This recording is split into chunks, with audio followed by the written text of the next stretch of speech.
तो आज हम बात करने वाले हैं एक ऐसी किताब की जिसने सच में लाखों लोगों की जिंदगी बदल दी है।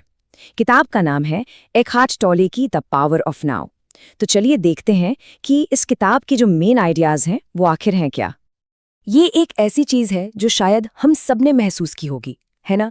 हमारे दिमाग के अंदर एक आवाज जो कभी चुप ही नहीं होती, हर वक्त कुछ न कुछ बोलती रहती है। कभी किसी बात पे कमेंट करती है, कभी अंदाजा लगाती है, कभी शिकायत करती है। बस या तो गुजरे हुए कल की चिंता में डूबी रहती है या आने वाले कल की।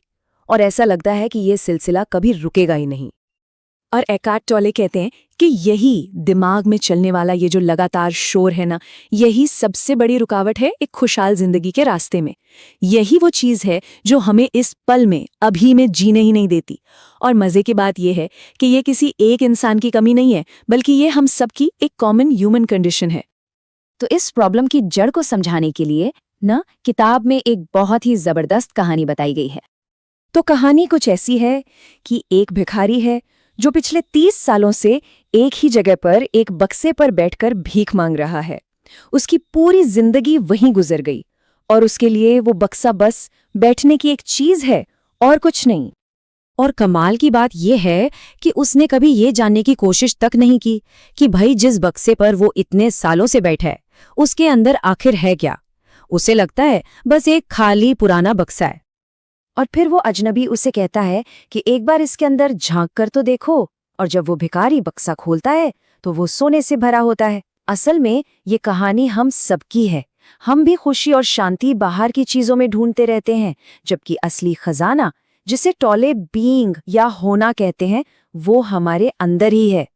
बीइंग का मतलब है वो गहरी शांति, वो ठहराव जो हमारे दिमाग के शोर के पीछे हमेशा मौजूद रहता है। पर हम उस भिखारी की तरह उसे नजरअंदाज करते रहते हैं। और पता है, ये सिर्फ एक कहानी नहीं है, ये तो खुद इस किताब के लेखक एकहार्ट टोले की अपनी जिंदगी की हकीकत है। उनका सफर भी कुछ ऐसा ही था।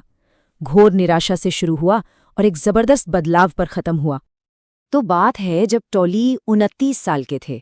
वो बहुत ही गहरे डिप्रेशन और एंग्जाइटी से गुजर रहे थे। एक रात तो हालत इतनी खराब हो गई, इतनी ज्यादा बेचैनी हुई कि मन में ख्याल आया, मैं अब अपने साथ और नहीं रह सकता। और इस एक ख्याल ने उन्हें जैसे झकझोर दिया। उन्हें लगा, मैं और अपने साथ, ये तो दो अलग अलग चीजें हुई, तो फिर इनमें से असली मैं कौन है? बस इस एहसास के आते ही उनके दिमाग में चल रहा शोर अचानक बंद हो गया। वो पूरी तरह जागे हुए थे, होश में थे, पर दिमाग में एक भी ख्याल नहीं था। सब कुछ एकदम शांत। यही वो पल था उनके आध्यात्मिक जागरण का। और टोले का यही पर्सनल एक्सपीरियंस हमें इस किताब के सबसे जरूरी सबक की तरफ ले जाता है। तो सवाल ये उठता है कि आखिर वो क्या चीज है जो इंसान को असली खुशी और शांति से दूर रखती है। और किताब का जवाब बहुत साफ है, अपने मन के साथ खुद को पूरी तरह से एक मान लेना। मतलब हम ये गलती कर बैठते हैं कि हमारे सिर में जो आवाज लगातार बोल रही है, हम वही हैं। हम भूल जाते हैं कि मन तो सिर्फ एक टूल है, एक औजार, हमारी असली पहचान, हमारा असली वजूद नहीं। और इन दोनों स्टेट्स में, मतलब मन में खोए रहने में और प्रेजेंट मोमेंट में जीने में, जमीन आसमान का फर्क है। एक तरफ है कंपल्सिव थिंकिंग, यानी विचारों में उलझे रहना, जिसका नतीजा हमेशा दुख और बेचैनी होता है। और दूसरी तरफ है प्रेजेंस, यानी इस पल में मौजूद रहना, जिसका नतीजा है गहरी शांति और खुशी। तो अब सवाल आता है कि इस मन के जाल से निकले कैसे? इसके लिए किताब एक बहुत ही सिंपल प्रैक्टिकल तरीका बताती है। इस जाल से आज़ादी का पहला कदम है ये समझना कि हम वो सोचने वाले नहीं हैं, हम वो चेतना है, वो अवेयरनेस है जो उस सोचने वाले को देख रही है।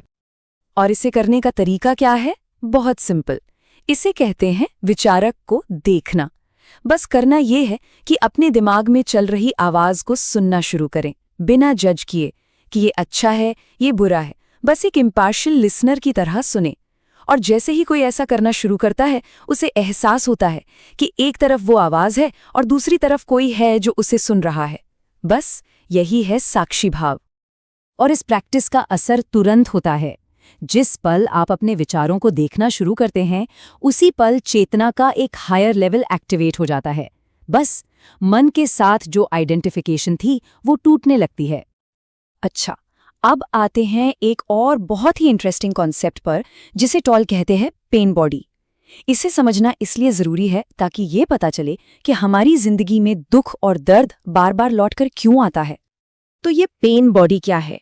ये असल में हमारे अतीत के पुराने इमोशनल दर्द का एक जमावड़ा है। वो सारे दर्द जिन्हें हमने उस वक्त पूरी तरह से महसूस नहीं किया, उन्हें दबा दिया। तो ये सारी नेगेटिव एनर्जी हमारे अंदर एक एनर्जी फील्ड की तरह जिंदा रहती है और ये मौका मिलते ही एक्टिवेट हो जाती है ताकि और ज्यादा दर्द पैदा कर सके। देखिए, पेन बॉडी को जिंदा रहने के लिए खाना चाहिए, और उसका खाना है और ज्यादा दर्द और ज्यादा नेगेटिविटी। तो ये तभी जिंदा रह सकता है जब हम अनजाने में इसके साथ खुद को जोड़ लें और इसकी पैदा की हुई नेगेटिव इमोशंस में बह जाएं। तो इससे निकलने का रास्ता क्या है? तरीका वही है, बहुत सिंपल पर बहुत पावरफुल। जब भी पेन बॉडी एक्टिव हो, मतलब जब भी कोई बहुत ज्यादा दुखी या गुस्से में महसूस करे, तो बस अपनी चेतना की लाइट, अपनी अवेयरनेस को उस पर डालना है, उसे बिना जज किए देखना है, महसूस करना है। जैसे ही हम उसे देखना शुरू करते हैं, उसके साथ हमारी जो आइडेंटिफिकेशन होती है वो टूट जाती है। पेन बॉडी अब हमें इस्तेमाल नहीं कर पाता, उसे जिंदा रहने के लिए और एनर्जी नहीं मिलती और धीरे धीरे वो खत्म हो जाता है। यही तरीका है अपने अतीत के बोझ से आज़ाद होने का। और आखिर में ये सारी समझ हमें एक बहुत गहरे मकसद से जोड़ती है। जब कोई इंसान अपने मन के शोर से और अपने अतीत के दर्द से आज़ाद हो जाता है, तो वो सिर्फ अपनी शांति नहीं पाता, बल्कि वो इस यूनिवर्स के, इस ब्रह्मांड के एक बड़े मकसद को पूरा करने का एक जरिया बन जाता है। और ये किताब हमें एक बड़े सवाल के साथ छोड़ जाती है कि जरा सोचिए, अगर हम सब अपने अंदर छिपे इस खजाने को पहचान ले, तो ये दुनिया कितनी बदल सकती है।